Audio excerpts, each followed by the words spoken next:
allows us to run a variety of different types of quantum circuits. So you have different kinds of applications and algorithms that might be possible by leveraging this kind of tight coupling of different chips. So this chip is actually what's on. So this is actually a stack of 2 chips. So there's actually a butter side down and another chip that comes on top. That's what you're seeing, the back side of that. Right. And this is the piece that gets mounted up onto the bottom of this board. But there are several of these, right? Yes, this is several of these. There's a lot of these. Yes, these are many Nighthawks, right? So we will cut. You know, we So dice you these cut out these and then you package them and then put them in. back to front, essentially, on top of each other. Yeah, and you can see this is 300 millimeter scale. This is silicon, Second. and then it's etched with a sort of lithography all process. kinds of lithography tools and techniques that you would certainly be familiar with for your standard CMOS processes. For GPUs or Yeah. something. So this is actually the inside of one of our testing fridges. This lab actually we're in is our quantum test and characterization lab. We're Testing the chips? testing the chips. So a lot of the either Heron or Nighthawk processors, right? After they come out of fab, we go through a series of qualification steps. Some of them are room temperature tests. Some of them are actually cryogenic tests when they're ready. So that's what this lab is for us to actually qualify and characterize the performance of some of those devices before we decide whether it's good enough to go into, for example, a data center for deployment. So this basically, you recreate the temperature from what you'll use in the quantum computer. Right. We effectively recreate the environment in which it would be deployed in, but in order to get out all the salient parts and characteristics of the device to judge that, this is going to be a good one. And how cold does it have to get?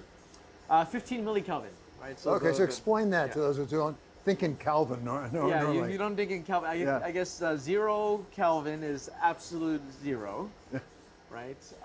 Minus 273 Celsius, right? And then 0, we're at 15 millikelvin, which is 0.015, right? And if you think about, we always say colder than space because space is in around several Kelvin, right? Cosmic microwave background is in the several Kelvin range. So, orders of magnitude colder than that. And you get there through liquid helium? You get that through 2 stages of cooling. Okay, so there's liquid helium itself. If you just had it as a liquid, is 4 Kelvin. We actually don't use it in its liquid form per se. We have what's called a pulse tube cooler as part of this. It's actually the noise you hear.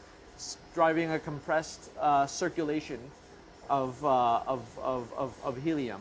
That part of it gets a large part of the infrastructure down to around 4 Kelvin. It's actually up at the top stage there that gets down to 4 Kelvin. But hanging off that is another closed loop refrigerator. It's called a dilution refrigerator. And it uses a different cryogen. It uses a mixture of helium, which is balloon helium, and helium-3, which is an isotope of helium. So helium typically has two protons, 2 neutrons. You knock off one of those neutrons, you have helium-3. So it's a rare isotope of helium that doesn't exist a lot of places, but we have enough of it in the world. But it is part of the mixture that is used to make these machines actually cool down to that 15 millikelvin. That does it for us here at Wall Street Week. I'm David Weston. See you next week for more stories of capitalism.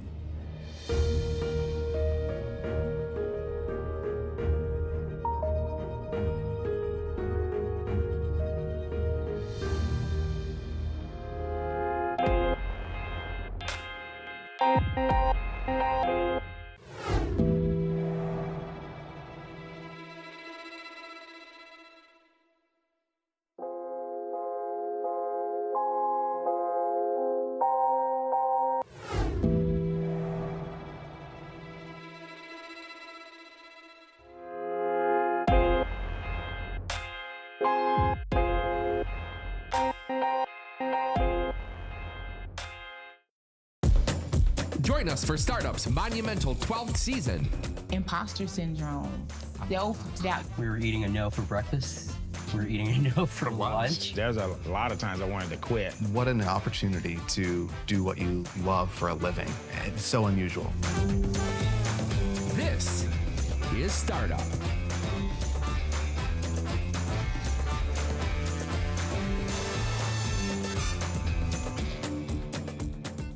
Welcome to Laura Flanders and Friends, the place where the people who say it can't be done take a back seat to the people who are doing it. This is how change happens in this country, when vast numbers of people come together and defend a vision of the future. If we do nothing, we'll be looking at apartheid in America.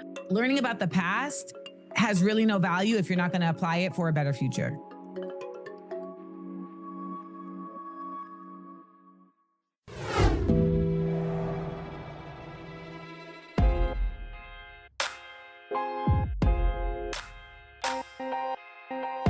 I'm David Weston. Join me for the next generation of Wall Street Week, telling stories of capitalism from business, markets, economics, tech, and climate. Each week, we'll go on the road for a look at what lies behind the headlines of today and what will likely be the headlines tomorrow. Above all else, it's a mission. It's done nothing but grow immensely. To me, that's an extraordinary sign. We can be the change that we want to see. Watch the all-new Wall Street Week.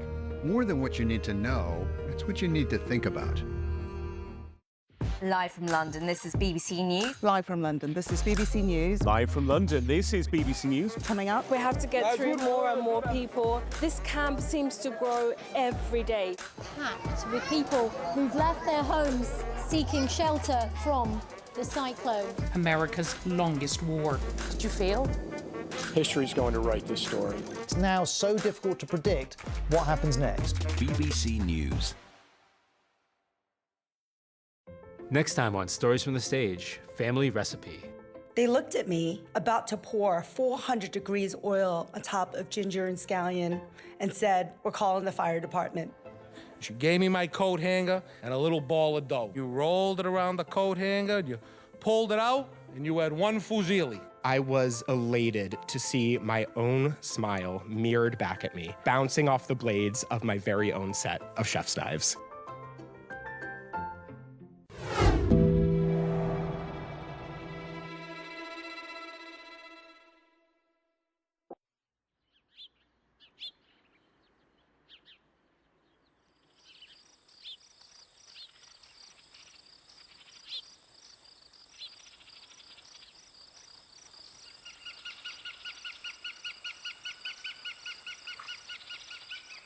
And since we're talking about ancestors, will you introduce us to the next generation here?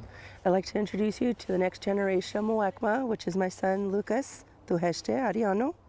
And his middle name means strong, Tuheshte, because he is strong. Say hello, Lucas. Hello, Lucas. Horshe Tuhi Kanakraka Lucas.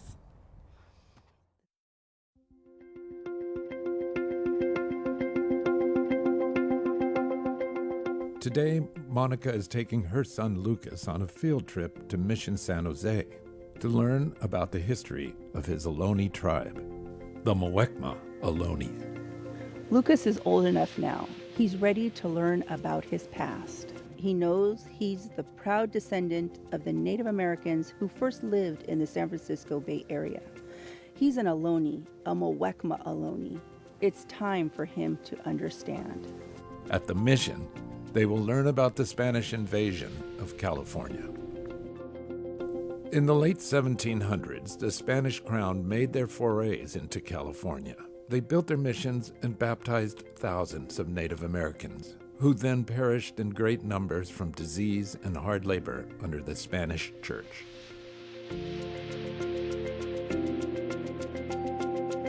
Lucas's ancestors, the Ohlone, lived in 59 territorial communities in the San Francisco Bay Area.